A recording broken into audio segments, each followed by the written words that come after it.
Yo, yo, yo, what's going on? You're Back to another week of the Food Jawn podcast. I'm your man P. it's your boy Mills. What's going on, yo? I can't call it, man. Yo, you know how many times Here I we do go. this intro and I Uh-huh. almost mistakenly say Mills instead of P. I I don't believe know. I don't know what I be thinking, yo. I had to catch myself like 3 times. you better than me. Every time I do it, it's a stumble. I don't Hmm. never get it off. I don't never get it off clear. Yeah, So it's better you almost mess up than me just mess up. I guess so. So what's going on, man? Nothing, man. Enjoying this last little bit of summer. Yeah, I know, right? The Got- summer flew by. Did it? I mean, as an adult, I guess not. As a kid, then it's like, oh my God, it's almost back to school. But as an adult, it was like I still gotta go to work. So Yeah. But I'm the enjoying weather's last. just gonna be different. I don't think the weather's gonna change, but too much. I don't think it's gonna cool down till November. Oh, it ain't even snow last winter. I don't think. And I we looked got this. we got flurries, but we didn't get hit at all. I looked this up the other day because I just had a conversation about it. We haven't had snow, like real snow, since 21. Oh yeah. That was the last time. December, January, hmm we got hit hard too. But it wasn't crazy. It was like 2, 3 inches, like comparatively. Funny story, real quick. When last time we got hit with that snow in early 21, I had COVID, so I was on quarantine, so I couldn't go outside and do nothing. You could have shoveled. No, I couldn't have. My immune system was compromised. I wasn't leaving that bedroom, and the little dudes from the block, damsel in distress, they came and shoveled all our stuff for us. I was binge watching, Bullshit, bro. NCIS New Bullshit. Orleans, taking naps. Bullshit.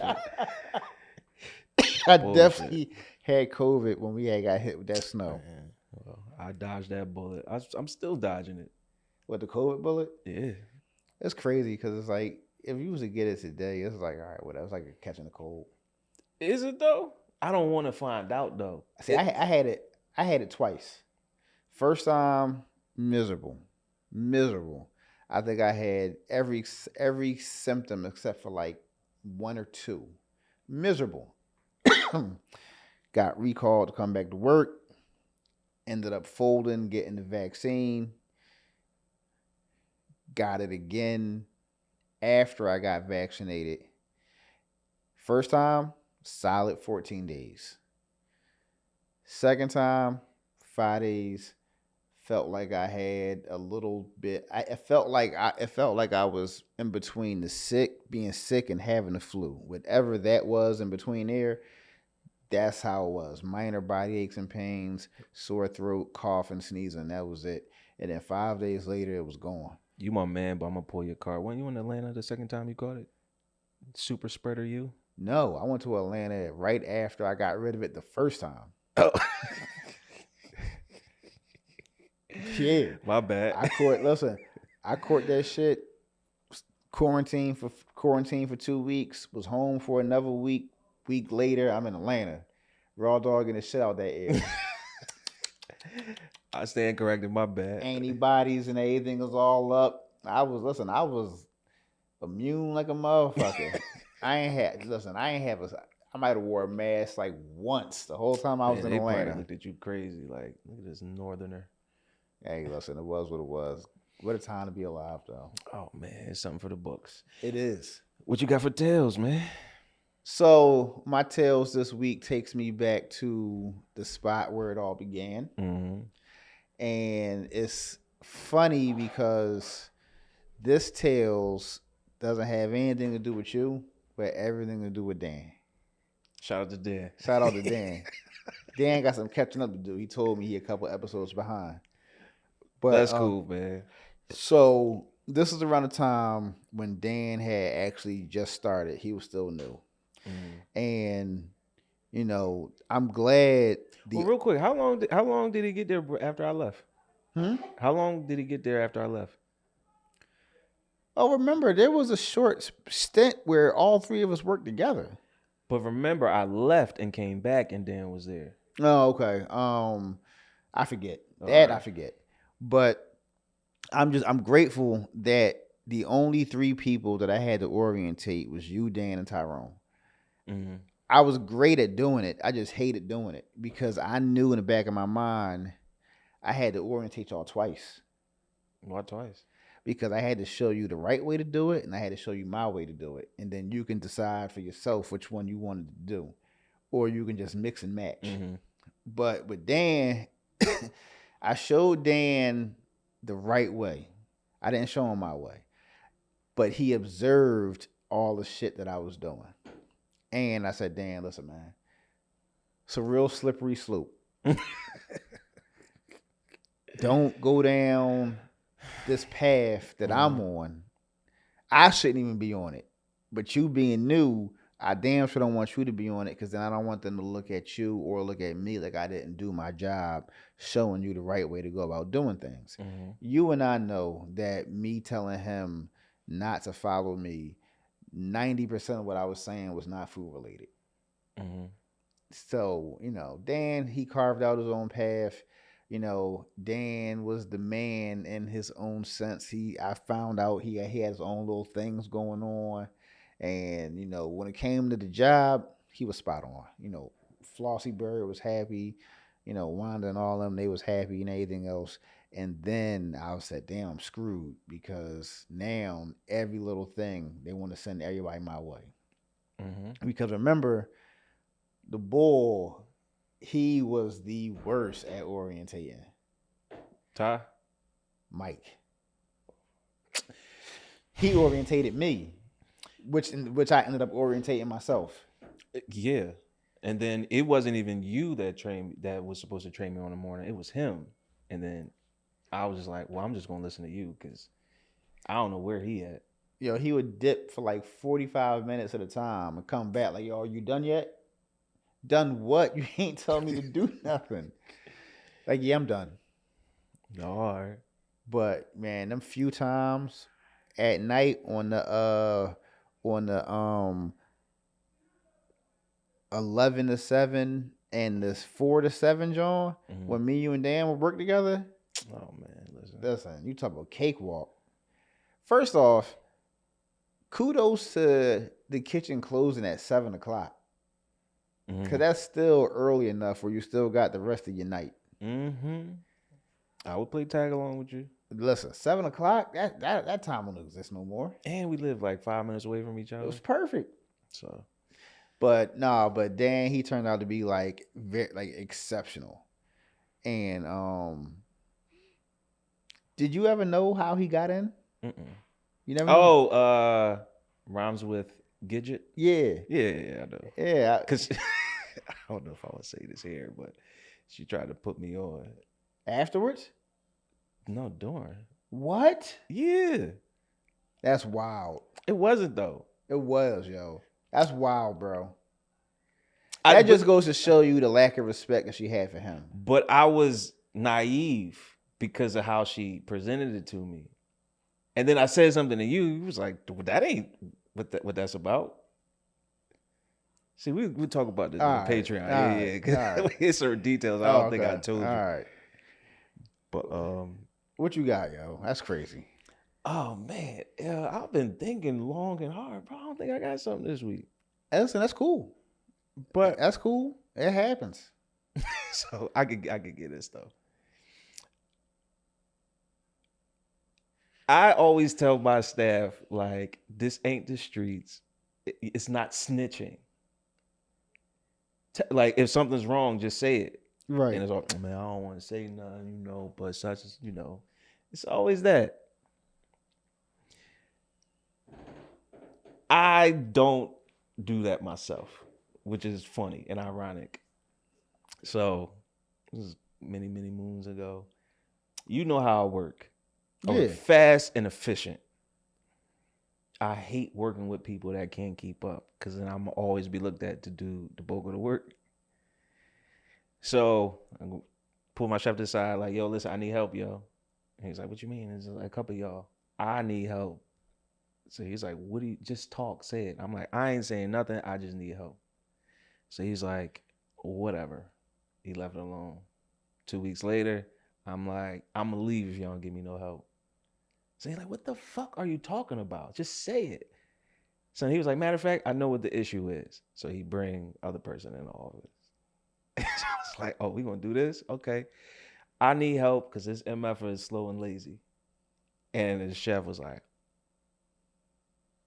fuck you mean, dog? Who the fuck you think you talking to? You want to do everything. You the GOAT, blah, blah, blah, blah, blah. We'll fucking do everything.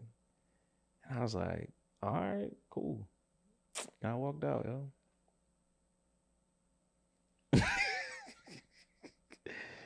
It's one of the many walkout stories. Oh, you mean walked out like you left? Yeah. What I'm here I thought for. you meant walked out the office. Oh, no. I was like, I'm cool here. I'm done. Wait, the one that was snapping on you was the chef? Nah, the It was chef, your the chef, coworker. yeah, the coworker. Okay, The chef okay. was like, he couldn't believe it. Okay, because if that was the chef snapping like that, I probably would have walked out too. If it was the coworker, I'd just be like, "Yo, see me when you clock out." We could have did that too. Huh? We could have did that too. Yeah, It's been a couple times. it's- It's about to be something. But you know, matter of fact, we don't gotta wait till you clock out. Just come see me in the locker room real quick. it's never that subtle. I've never got approached that way. If somebody ever approached me that way, I would take it serious. I'm talking about me, you approaching him. Like, if you gotta come see me, come see me in the locker room. I had a problem with his work ethic. Now, if you taking it personal, either do better or you can see me about it. I don't. But he was snapping, and I'm sure he was like, "Yo, I'm gonna go fight him like later." But the yelling, Not necessary. yeah. If you wanted to do something, you wouldn't make a scene. Right, you just do it. So, Or if he was smart about it, make the scene, and then when I gets to what I get to, the scene is what justified me doing what I did after the fact. sure, but that don't work with me because my demeanor is my demeanor. I be Right. chilling. Right. So if it's something like if something's happening that involves me, it's like, well, what did you do? Because he just mind the business and go home. Yeah. So that'd be the only thing I got in you. my favor. So that's one of the many I walked out stories. But I mean, it's better than the alternative. So yeah, whatever. They weren't paying me enough to deal with all that extra yeah. shit. I got you. So What you got for this week, man? I like this one, by the way. So this is going to be our appreciation show. And what I mean by that is we're just going to, I mean, listen, we can't do it to everyone because we'll be here all afternoon. But we just want to highlight some of the people that were key, instrumental For sure. in our journeys that helped us get to where we are today.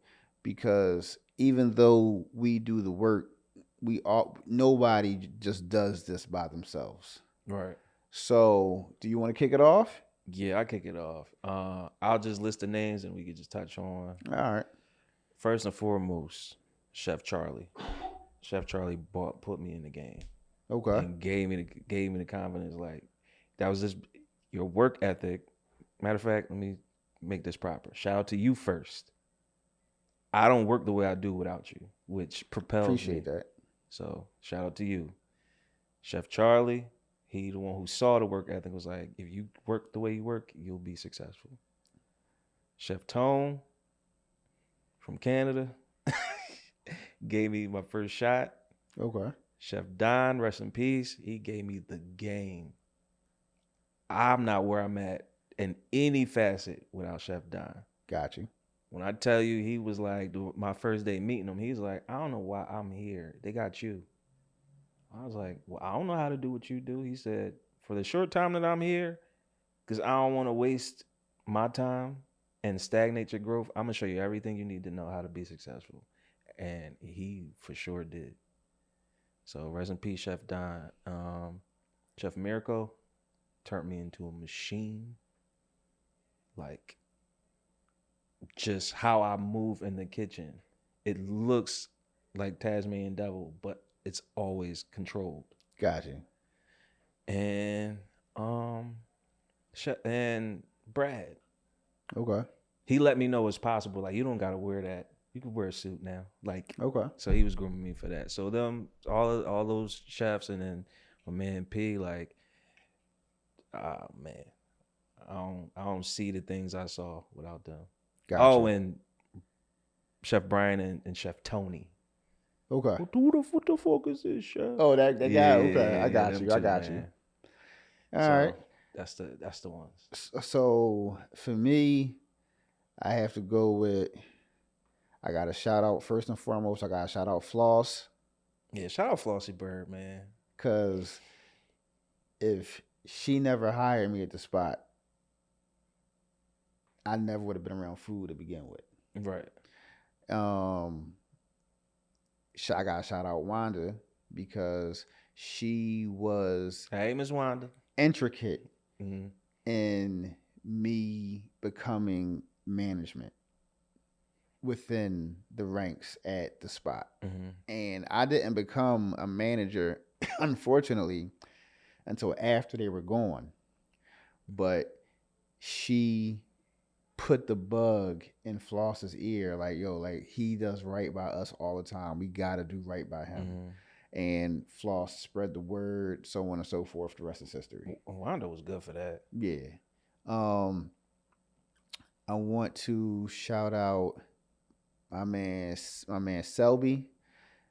Selby, he is the guy that got me in the hotel. Okay. And his friend actually put me on to him when I was in this culinary program. I forget his name though. But I was one of his star pupils in the culinary program I was in. He put me on to Selby. Selby got me in the hotel. So it was twofold. Right. I got to shout out the babe. Shout out For to the sure. babe because she always believed in me, still does. Mm-hmm. She actually was the person that came across the culinary program that I signed up for after That's crazy. after I got let go. So if it wasn't for her, none of this would have been possible. True. I got I got to shout out my man Maul. He was one always cussing me out. Chunk. Yeah, he was warm up cook. Yeah, he always cussed me out. But even though he irritated the shit out of me, everything that he told me was gold. Mm-hmm. And if it didn't come to fruition then, it came to fruition later on. So he was always putting me on game. My old head Jawn, he was the old head on the line. I done learned a lot from him over the years. Still talk to him to this day. He still dropped gems on me. And Jawn is good because he drops gems on you at work and for your personal life. Okay. So, we're not always talking about work, but there's been times when I was going through it and he helped see me through. Gotcha. And I would have to say Glenn and Tracy, they were exec and Sue. Mm-hmm. They were like the quintessential Bert and Ernie in that Jawn. Like it didn't go without the both of them. Right. He did back of the house, she did front of the house, but they made it work. Two peas in a pod. Two peas in a pod. And last but not least, I would have to say Chef Blue, and that's my guy that I'm with currently. Yeah. He's seasoned. And he reminds me a lot of you because I'm older than him, mm-hmm. but he's done way more in the industry than I have. But the same way you have that drive and that will and desire to do everything, like you want to master everything. He's the same way. So just where he is in his culinary journey right now is a lot to be desired, and it's motivational. So shout out to my guy Blue, and that's it. That's good, man. Shout out to everybody we spoke of and didn't speak of because we can't think about it. Think about their names like Chef Mike. I ain't worked with him long. When I went to New York, Okay, he was there, and he's from the area. Okay, so he was just like one day he was like, I'll come in. I'm like, where everybody at? Because it was like 6-7 stations. Mm-hmm.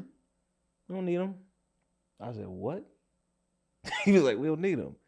I'm like, what you mean? He's like, me and you, we just gonna do lunch service, me and you. and it's probably like 400 or 500 covers. Knocked it out. But that's when I knew I knew I was good. I knew I could hang. Mm-hmm. But when they tell you like food capitals like a London, a New York, LA, um, that's where you test yourself. And that was my third day there. Damn. So he threw me right in. And I'm sitting there like, I just learned how to use the broiler. Like I don't even know how to turn it on at this point. Seems like this is how you turn it on, get all your stuff and get ready. We open in 3 hours. And got it popping. That's So, dope. Yeah. So it's very nice, and we don't even realize it until we're in it, or maybe even after we're out of it. But it's very nice when you have people that see something in you that you don't even see in yourself. yo, that's That been my whole that career, that yo. believe in you, and it's like, yo, look, like I can tell you got it. You don't even know what I'm talking about yet, but when you realize it, come, we'll have a conversation. For me, it started with you. My life plan was completely different. I was graduated high school. Right, I moved to Maryland. I'm like, I'm about to just be an architect and be, just have a normal life. right. And then, things happen. I moved back home, um, Patreon stuff, Mm-hmm, and mm-hmm. then I start going to this culinary program, Philadelphia OIC. That's where I met Chef Charlie. He put me on, Okay. and I was doing so good. My last month, I ain't had to go back. He's like, just stay at your internship. Come, like, pick a day to take your final, but you don't need to be here no more. Nice. So it's my entire career has been like me being unsure, and it's somebody like, no, no, no, no, no, no, no. Him, he could come. He could come. He could get in the car.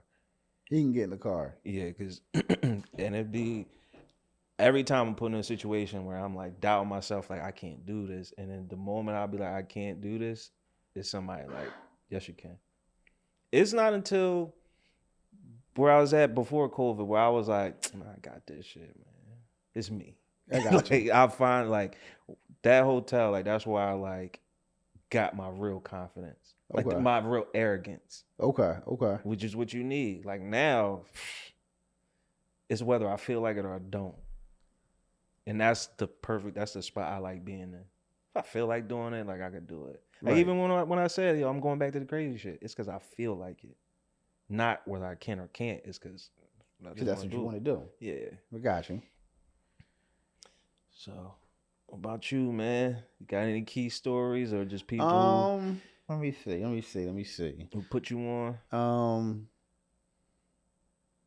So it's been a couple people, but I gotta go back to my man Maul because he would take the time, Mm-hmm. and In between cussing you he out? he knew like he knew I needed the game. Not that I wanted it. He knew that I Mm-hmm. needed it. And I'm not going to say he would go out of his way, but he would because Maul was not a teacher. Mm-hmm. He didn't have the patience. It's not that he didn't have the time. He just didn't have the patience. He wanted you to grind it out, thug it out, get it out the mud the way that he did. Figure shit out. That's how Make most it of us are, yeah. make your mistakes, but then figure shit out. Write shit down. Learn, evolve, do all that. He wasn't no take you by the hand kind of person. Like never. He might have slapped your hand, but he wasn't taking you by the hand. And we call him Maul, but his name's Marlon. And he was just, and again, a lot of the stuff that he said, like the mean stuff, it was warranted.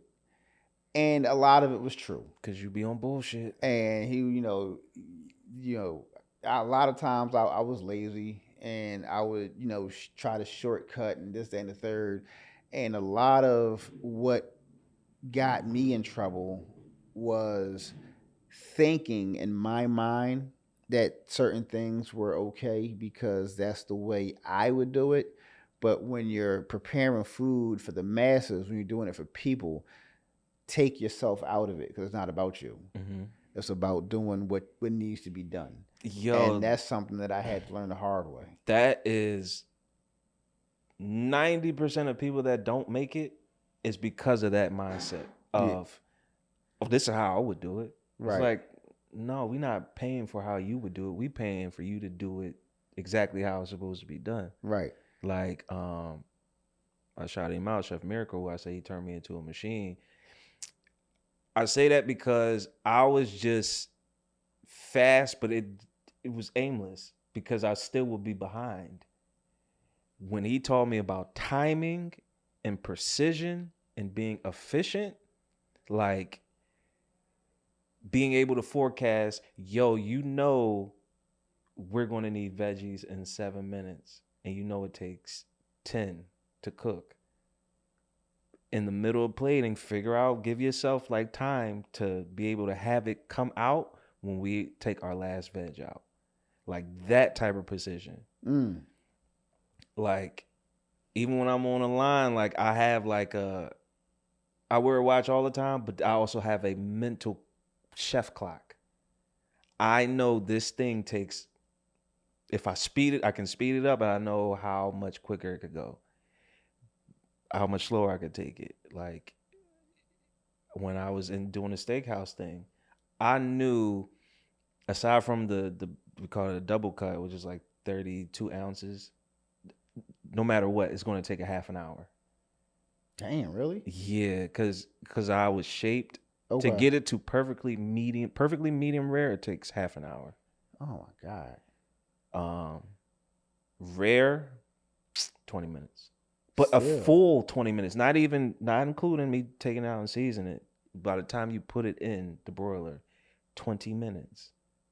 But I've learned to have, like Chef Miracle taught me, like being precise, forecasting. You know, like you just being able to tell what's coming Right. over the hill, like. Right. And like once I got that part of the game down, that's when everything started to make sense. I got you. So for me, real quick, there's two things. First thing, salad bar. And people think it's a salad bar. Oh no, it ain't. How difficult can a salad bar be? I didn't start figuring shit out until I mastered the salad bar, and this is what happened. So we had a lot of the items that were on the salad bar come in the number 10 cans. Mm-hmm. So if I'm being lazy, I can, besides cheese and stuff like that, which come in the bags, I can go in the dry storage and grab a bunch of cans, open a bunch of cans up, and then have your jalapenos and your beets and your water chestnuts and your chickpeas and all that stuff aside from the cheese and the sliced carrots and everything else that comes in already prepared. And I'm like, do my lettuce and whatnot, salad bar, I'm good to go. And then there was this guy named Sam I worked with. He was Garmager per se. Mm-hmm. He said to me one day, and I'll never forget this. He said,